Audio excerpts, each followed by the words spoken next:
talk about Hurricane Elsa, which is now a hurricane, and see if that has any chance of having an impact here at home. We'll talk all about it in just a little bit.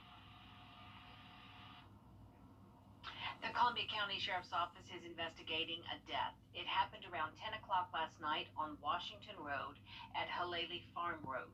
Witnesses told deputies that a man was lying in the roadway face down in the westbound lane. They say they swerved to miss him, but another vehicle driven by a teenager was unable to stop. 24-year-old Elijah Robinson was struck and taken to Dodgers Hospital, where he later died. One man is dead after he had a medical emergency while boating on the Savannah River today. It was about 8 o'clock this morning that crews got a call to help pull two people from the river near the 5th Street Bridge. Once on dry land, North Augusta Public Safety says they did CPR on one of the victims, a male, but he died. According to the Aiken County coroner, drowning is not the cause of death. New developments in the story we are following out of Spartanburg. 2 people have died and 4 people are recovering after a shooting at Cleveland Park. City employees were working on a sewer line when the gunman started firing. 2 of the 9 employees out there were hurt, but they are expected to fully recover. Fortunately, they had been trained for situations like this. There was no warning, there was no provocation, it just seemed very random. We have active shooter training for all of our employees, so certainly the first instinct is to run, right? Run, hide, fight. So that's what they did. They ran. The gunman later shot a deputy who is also expected to be okay. A charter worker was found dead inside the alleged shooter's home. The suspected gunman is also dead. Right now, Spartanburg Water is offering mental health support to all of their employees and the families of those involved. Law enforcement agencies are having a tough time these days filling jobs. There are dozens of spots open throughout the CSRA. News Channel 6's Chloe Salsameda tells us why they are struggling to find good candidates. In the last year, applications for law enforcement jobs have dropped. Now sheriff's offices and police departments are competing with each other for the best candidates. The Richmond County Sheriff's Office is facing a challenge. It has 85 job openings and not enough applicants to fill them. The deputies are retiring or getting out of law enforcement. There's more pressure on those who are still employed. Are we managing? Absolutely, we're managing. We're not in a critical stage by any means. However, we have to cut back. We do a lot of overtime. A lot of our deputies are working a lot more than they normally do. The Sheriff's Office won't hire just anyone. It's looking for those who will be committed to the agency and those they serve. In Augusta, Chloe Salsameda, Wjbf, News Channel 6. A war of words when it comes to one commissioner's reaction to a police raid on a local restaurant. Southbound Smokehouse has closed after being cited for serving minors and operating a dance hall without a license. In an interview with News Channel 6, Commissioner Catherine Smith McKnight called the Sheriff's Office raid on the business harsh. Commissioner Ben Hassan now saying his colleagues should be taking their concerns to the sheriff and not the media. We put ourselves in bad shape and we don't go and sit down and talk to the sheriff and see actually what happened through this process. Made a call to him, actually had any of my colleagues spoke with him, and he said no. So I think it's unfair to the law enforcement. We start doing that as well. Hassan says he would not have supported suspending the restaurant licenses and would have voted in favor of probation. The new blight ordinance is now in effect in Augusta. City leaders made that official at a signing ceremony this morning. News Channel 6's Kim Vickers was there. The mayor and several county commissioners were in attendance for the signing of the ordinance and a ceremonial demolition of a blighted property. During the ceremony, Mayor Hardy Davis, Mayor Pro Tem Bobby Williams, and District 1 Commissioner Jordan Johnson all remarked on the significance of the day for Augusta communities with blight issues. They say they're not just tearing down condemned buildings and leaving the land to become overgrown. We are making sure that our neighborhoods are ready to go for people who can afford to live here. And we're going to make it accessible for people, regardless of what side of town you come from, regardless of how much money you make. We're doing this in a way that won't push anyone out. The blight ordinance does not apply to occupied structures, only vacant structures and vacant commercial property.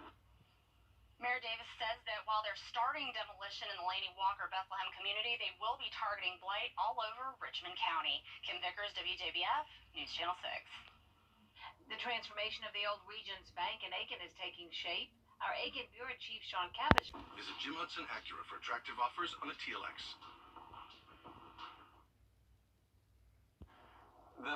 missing Hepzibah man is searching for answers after they tracked his phone to Barnwell, South Carolina. Some of his relatives live in Waynesboro, and that's where News Channel 6's Ashley Jones picks up the story. 48-year-old Alfonso Green has been missing for 5 days now. Family members say the details surrounding his disappearance just don't add up. Now they're pleading with the public to come forward with any information. Just send him home to me, Lord. He was the best man, the best sugar daddy, and he loved his kids, Lord. Lord, his kids about to go crazy, Jesus. A mother's prayer for her child to come home. He loved everybody. He loved everybody. Everybody that's high, they love him too. They all miss him, Jesus, and not only me, Lord.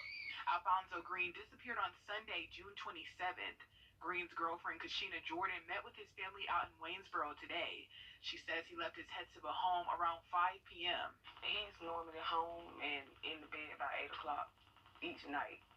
And after a certain time on Sunday evening when I didn't hear from him and he wasn't home, I felt like something wasn't right. So I reached out to his mom to see if she heard from him. But no one had seen or heard from Green. He missed work the next day, a no-call, no-show. Jordan says she contacted AT&T to see if they could track his phone. They stated that they couldn't help me. So I got back home and he has a tablet that's on the same bill as his cell phone. And I did the location history to see if it'll bring up a location search. And the last location was to Barnwell, South Carolina. That's when the search became a family effort out in Barnwell. I come all the way from Fort Lauderdale. We supposed to be went yesterday, June the 30th, on a family trip with all his aunties, nieces, children, all of my sister. We supposed to be Tennessee right now today as I'm talking to you. That trip, now a search for a father of 6. While in Barnwell, family members say there's been a talk that Green went there to meet a woman he had met online. They got her name, but police told the family there's no woman by that name in the area. Now they're back to square one, trying to figure out why he was in Barnwell in the first place. If you have any information on Green's whereabouts, please contact the Barnwell County Sheriff's Office. Right now they're offering a $300 reward, and the family is looking to offer a $10,000 reward for any information on his disappearance. And remember, you can remain anonymous. Here in Waynesboro, I'm Ashley Jones, Wjbf, News Channel 6. There is a new report out now that's putting South Carolina in the bottom 10 states when it comes to child and family well-being. Jason Raven tells us how the pandemic hurt the progress the state was making. The Kids Count report is released every year by the Annie E. Casey Foundation, and this year they say South Carolina is once again the 41st ranked state in the country. Well, back in 2018, South Carolina was ranked as high as 38th for child well-being, but has slipped in the rankings in recent years, and surrounding states continue to outpace us, but officials are hopeful that could change. Back in the day, we did what we thought was best, and we now know some of that wasn't necessarily the best.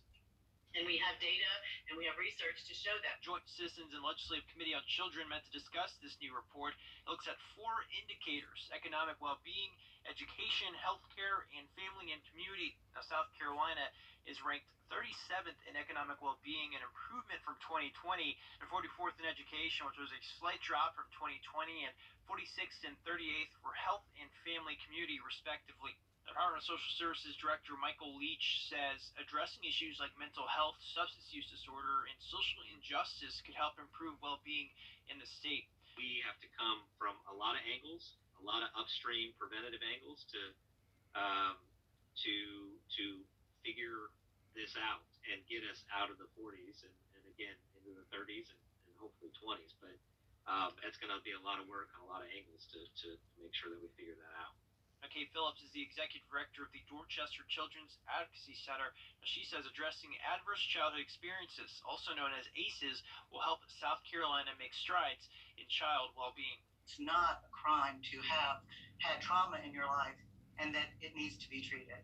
And so I think just doing that and helping establish those norms around that, and then helping people understand that we need to intervene in those situations.